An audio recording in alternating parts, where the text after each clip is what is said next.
Hey guys, it's Cannan. I think it's about time we actually sit down and talk about the current state of the Resident Evil series because if you ask my personal opinion, Capcom is spoiling us dirty, like not in a bad way. Not in a bad way. Because a lot has just been announced. The biggest one has got to be the Resident Evil 4 remake. Me and Jess did a reaction to that. Excuse me, guys, still a little under the weather. But me and Jess did a reaction to that. Go check that out. We talked about it a little bit. But Capcom has decided to do more. We've got PS5 upgrades to Resident Evil 2 Remake, Resident Evil 3 Remake, and Resident Evil 7. And of course, they have announced the DLC for Resident Evil Village, which will go like many thought it would, covering Ethan's daughter, Rose. And of course, we get some other things like a real mercenaries mode, it looks like, plus a third person mode for the main game. That is some big news. Sorry guys, this cough will not go away. And you know, all this excitement really makes me want to look back over the last 10 years or so, because there was a time around 2010 to about 2012, 13, somewhere around there, where it really did not seem like Capcom knew what to do with the Resident Evil series. It seems like once after 4 came out, they tried to reinvent the series by making it more action-oriented. Now, action horror is not necessarily a bad thing. It can work. It's worked multiple times, but for people who want to play a horror game and be scared, action horror kind of takes you out of that. It can still be scary in a few ways. I still think Resident Evil 4 is scary, the original, in some areas, but it kind of does lose its horror flair around the time you get to the island, where it pretty much becomes a shooting gallery. And that was many complaints for games like Resident Evil 5 and of course Resident Evil 6. And it's weird. Many said that Capcom wanted to grab the Call of Duty crowd around that time, which I'm sure there are people out there who love both Call of Duty and Resident Evil, but at the heart, fans wanted to play Resident Evil. They didn't want to play a Call of Duty Resident Evil version. If they did, they would just play zombies. And so with Resident Evil 5, it started scaring fans away, especially Resident Evil 6. Now, Resident Evil 6, it turns out financially was a very big success, but it literally almost killed the Resident Evil franchise in a long way. People were leaving the series like no other. Now, don't get me wrong, Resident Evil 6 is a great action horror game, but it is not a good Resident Evil. Resident Evil 5 at least still had some parts that felt like Resident Evil. Resident Evil 6, you had Leon's campaign, which was kind of a little bit scary in some instances. Then you had Ada's, then you had Sherry and Jake, and then of course you had Chris's, which was pretty much a third-person Call of Duty Zombies playthrough. But then we had other questionable decisions by Capcom at that time. Like, I think it was Resident Evil Mercenaries 3D on the 3DS, where you couldn't start the game over. It locked you in to one single playthrough. I believe that was the controversy on that game. And so a lot of people were thinking that Capcom was really trying to kill this series. And really, around the 2010s, Capcom was in a very weird place. They were canceling games one right after the other. They canceled so many Mega Man games, I can't remember all of them. The one that still hurts is Mega Man Legends 3.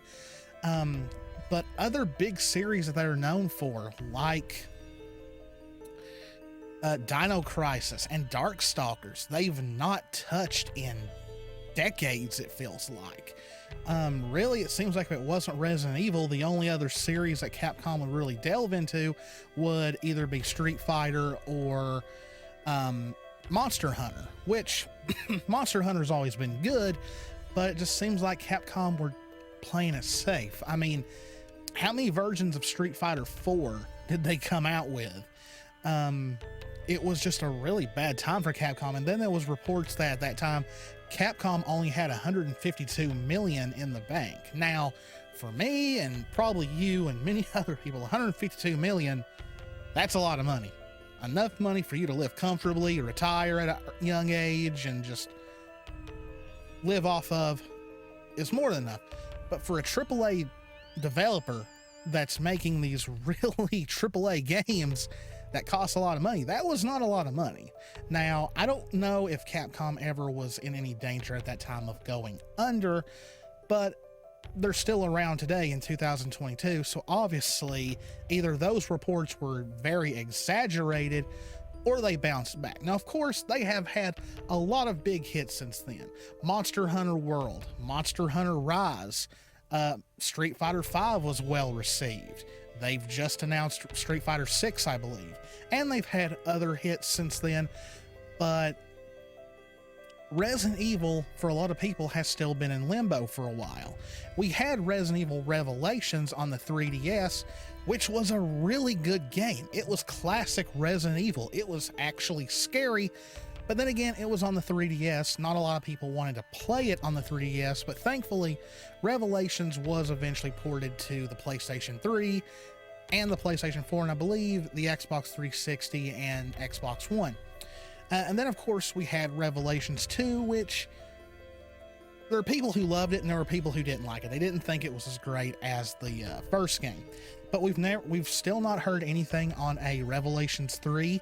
We don't even know if that'll ever happen. And then, of course, there's the Outbreak series, which many people are still wanting remasters or a File 3 of that series to come out, which Capcom has still been very silent about. And then we hit another low point with the Umbrella Corps, and that game did not do well.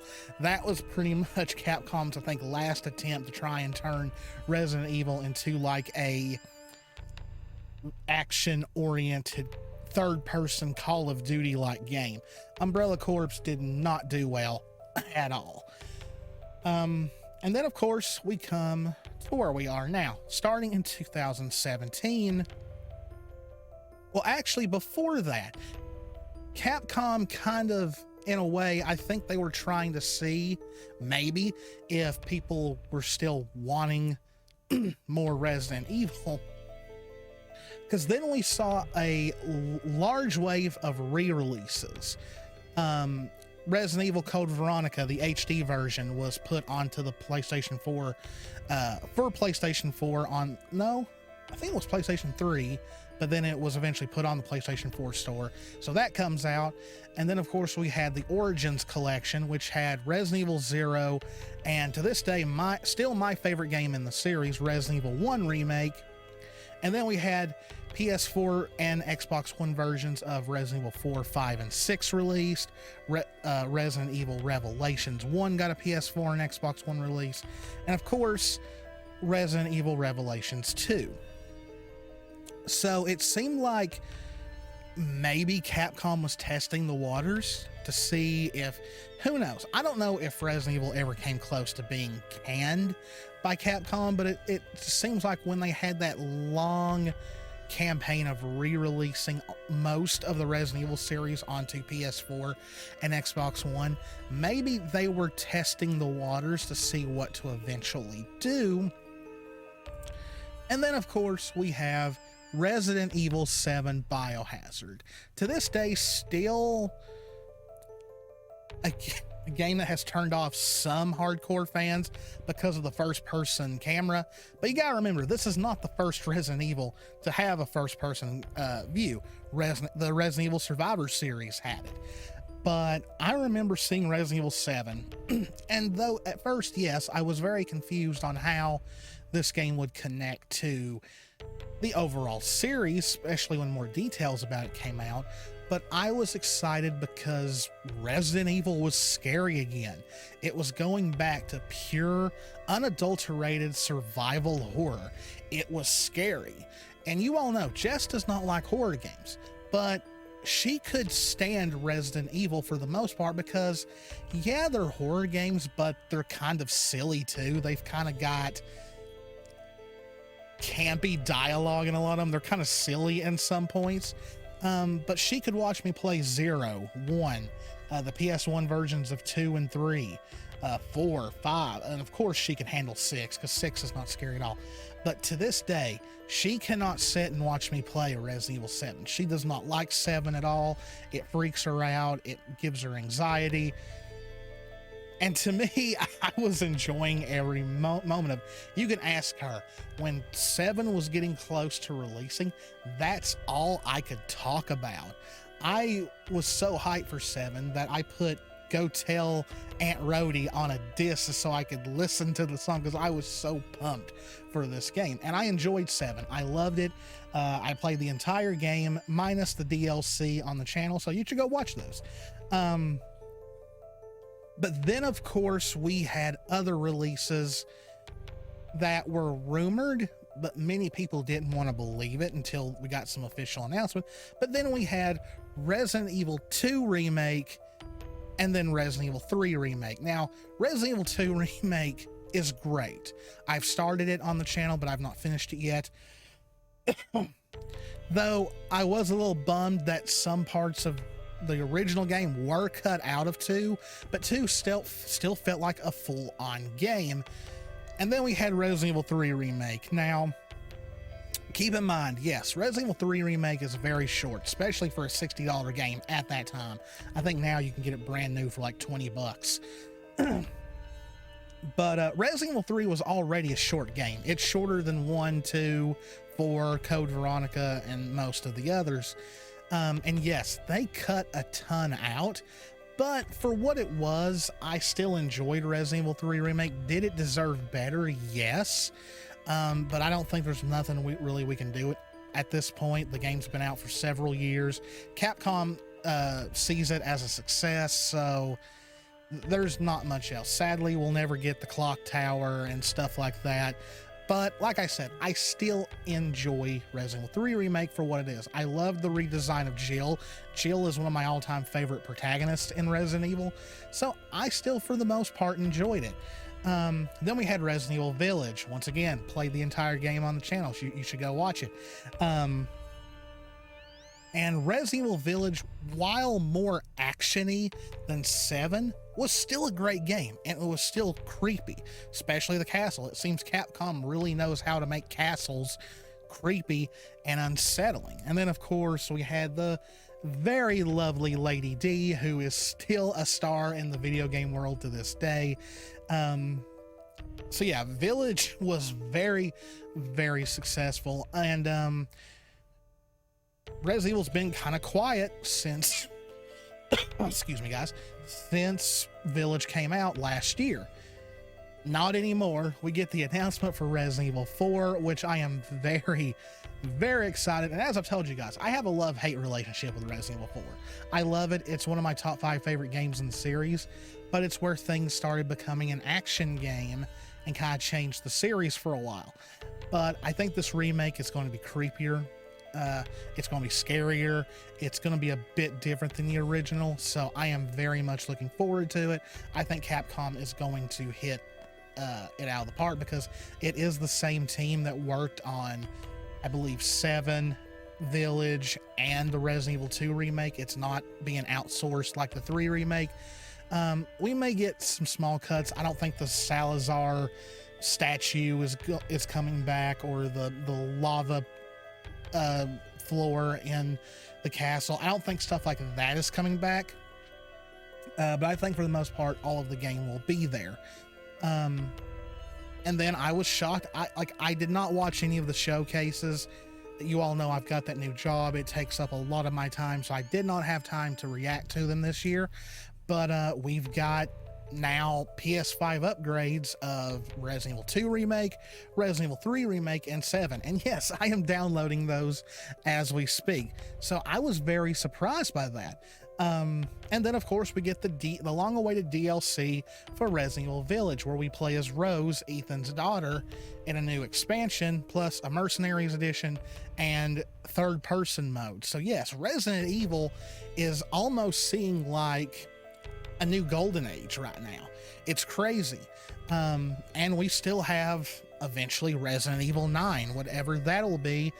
And here's hoping that we still get a remake of Resident Evil Code Veronica. That is literally the only main title game left that has not really been touched up since getting an HD remaster. I really think we could benefit from seeing Code Veronica remade.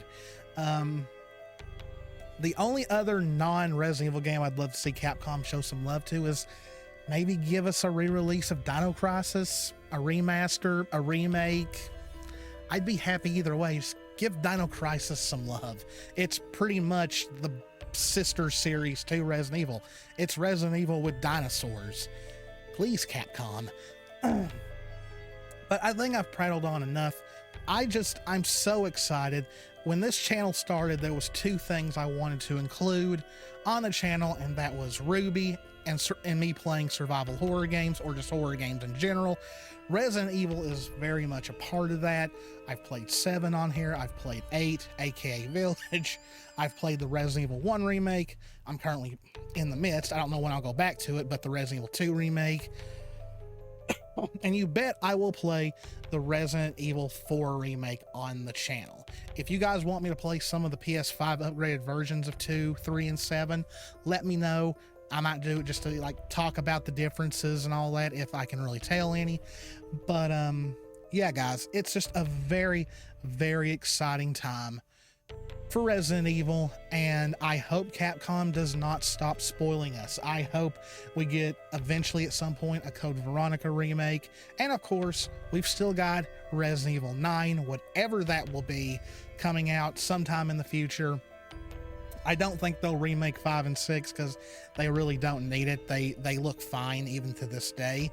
So yeah, Code Veronica remake hopefully at some point, and Resident Evil 9, you know, that's far into the future probably, but let's look forward to Resident Evil 4 remake. As soon as I get my hands on that game in March, it'll be on the channel.